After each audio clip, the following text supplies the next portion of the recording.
पहला, blood haemoglobin 9 से ऊपर होना चाहिए, तो स्किन के ऊपर आप ना आपके किसी प्रोडक्ट लगाने से उसको एलर्जी होगी और ना ही कोई भी काम करने के बाद उसकी स्किन सेंसिटिव होगी।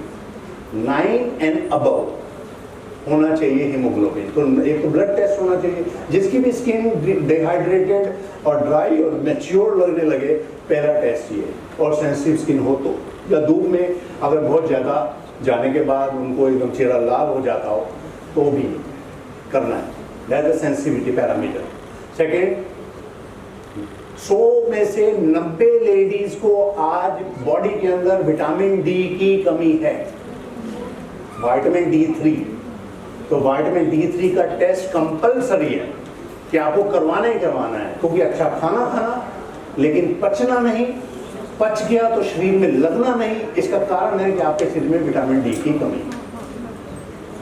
तीसरा, अगर खून कम बनता है या आपके बॉडी के अंदर इम्यूनिटी कम है, हर बार आपको कोई ना कोई इन्फेक्शन पकड़ जाता है, तो फिर आपको अपने विटामिन B12 भी टेस्ट कराना चाहिए। विटामिन B12 आप किसी भी आप पैथोलॉजी के पास चले जाओ, वो कहते हैं कि अब ये कंपलसरी है। कारण तो है, 10 साल पहले नहीं था।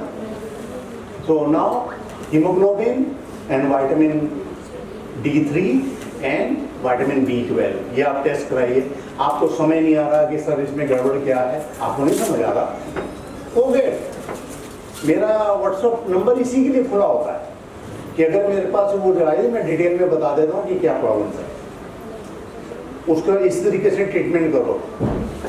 आप अपने आप को कॉस्मेटोलॉजिस्ट कहते हैं, कॉस्मेटोलॉजी इंडिया में कोई भी नहीं करवाता। पहली बात तो मैं आपसे क्लियर कर दूं, कॉस्मेटोलॉजी का कोर्स किसी का भी रिकॉग्नाइज नहीं है।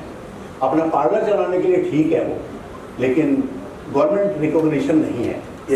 विटामिन डी जो इसका कमी हो तो इसके लिए हम लोग को वीकली मेडिसिन लेनी पड़ती है, जिसके अंदर आपको शॉट्स भी देते हैं, वो आप पी भी सकते हैं।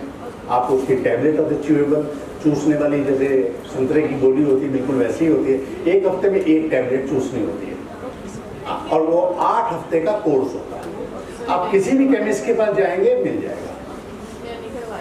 यही सेम हफ्ते बाद ही होते हैं, यानी कि आपको गाइडेंस तो मैं भी ठीक बोल रहा हूँ।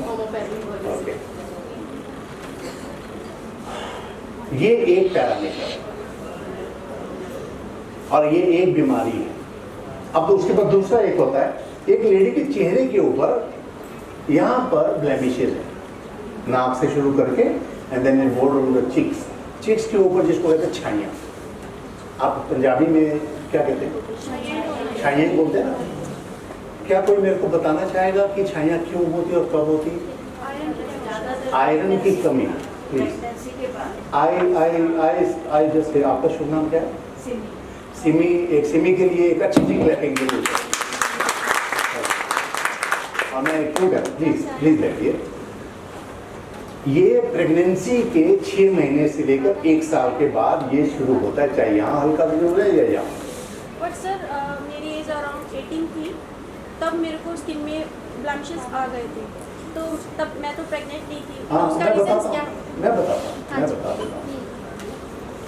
तो ये प्रेगनेंसी के नॉर्मली बाद आता है या मेनोपॉज के आसपास आता है, 45 साल की उम्र के आसपास ये ज़्यादा चालू होता है। जब आपके हार्मोनल इम्बैलेंसेस होते हैं, डिस्टर्ब हार्मोन्स होते हैं ओवरी और यूट्रस के, तब यहाँ पर ये नजर आते हैं। This is what we call the butterfly. मैं अपनी लैंग्वेज में इसको मेलाज्मा या कोलाज्मा भी कहता हूँ। और ये जब हम लोग करते हैं तो उसके अंदर से पता लग जाता है हमारे को कि ये प्रेगनेंसी के बाद इस लेडी का हार्मोनल सिस्टम बिगड़ गया है। ये बेबी बर्थ के बाद ही एकदम नजर आता है और 6 महीने साल भर के बाद। लेकिन